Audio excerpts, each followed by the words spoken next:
the center of the NBA universe is Los Angeles, isn't it? I mean, you think about it, right? You've got the Lakers and the Clippers, and they're two of the best teams in the league.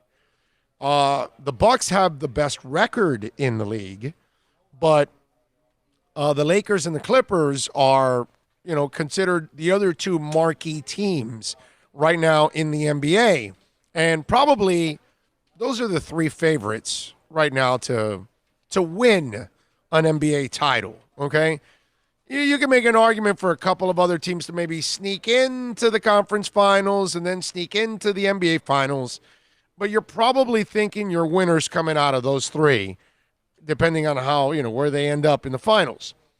And the one thing that is interesting from afar, okay, is the battle for supremacy between both of them. Like yesterday, going into the deadline, everybody knew that they were both going after Marquise Morris, right?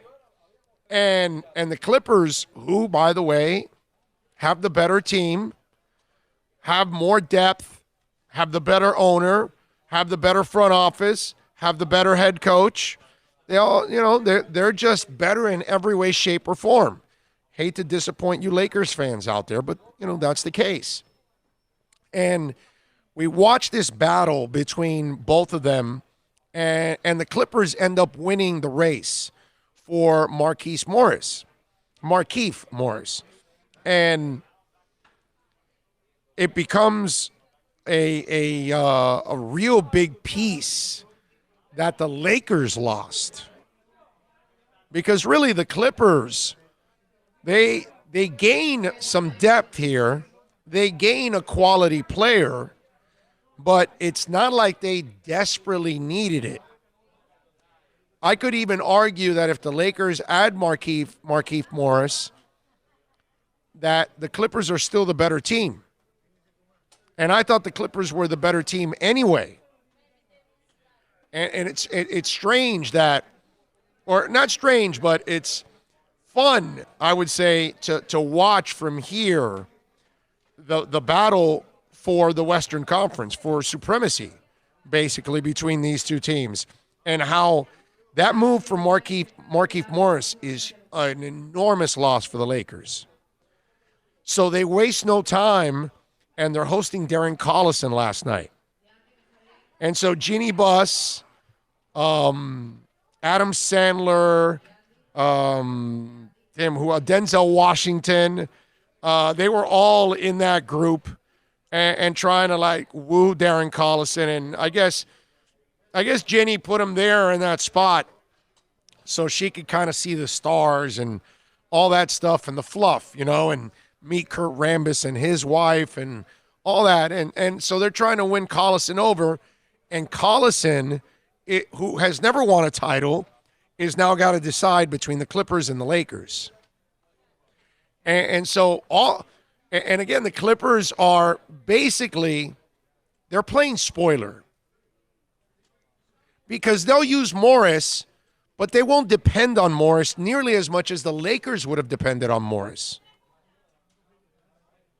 And if Collison ends up signing also with the Clippers, wow. I mean, that at that moment, LeBron has got to feel pretty dejected about what's going on if they lose out on Darren Collison too. I mean, if I'm Darren Collison, I'm coming out of retirement. I live there in Los Angeles, but I'm willing to play for one of the teams. I got a little less than half a season left. Even less by the time you take the court, because it'll probably take you another week or two to get conditioning and all that other stuff. And you got a shot at a title. Where do you go? You got to go Clippers. I mean, outside of being a Lakers fan, if you're objective, you got to know that the Clippers are the better team. But it is interesting to see the arms race from 3,000 miles away and watching these two franchises. And see, there's a lot on the line because the Lakers have always been the team, and they probably always will be. But at this moment, the Clippers are the better franchise. The Clippers probably have the brighter future when it's all said and done. And they're going to build their own arena so they can have their own mark. But part of all of this is so you don't fall into that rut that you've been in as a Clipper player or franchise. And that's not happening, obviously, with the kind of talent that they have and what they've done the last couple of years and what they're going to do this year. But with the Clippers, there's so much more on the line because while I tell you that the Clippers were playing spoiler to the Lakers by getting Markieff Morris, and then they're also going with Collison, on the flip side, the Lakers are trying to play spoiler to the Clippers. Why?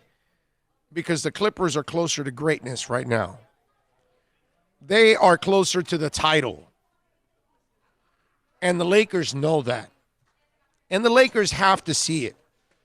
I mean, Jeannie Buss can think all she wants and she can enjoy the celebrity status and all that. But when she looks at the other team in that building, she has to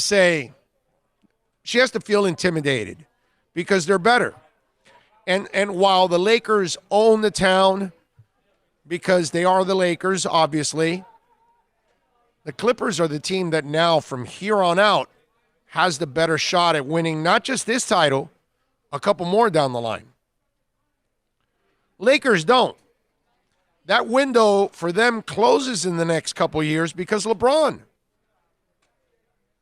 I mean, LeBron is there 2 more years after this. After that, who knows? Maybe he retires.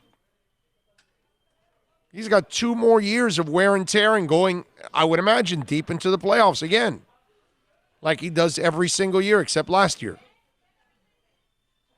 It's interesting how the Clippers are playing spoiler at the moment to keep the Lakers down, even though the Lakers, I know, are ahead of them right now at the standings, but not by much anymore. Clippers will be passing them soon. But then the Clippers are now playing spoiler, making sure they keep the Lakers in the rearview mirror. It's an interesting battle between these two and trying to see who wields more power or who can become more powerful in order to win a title.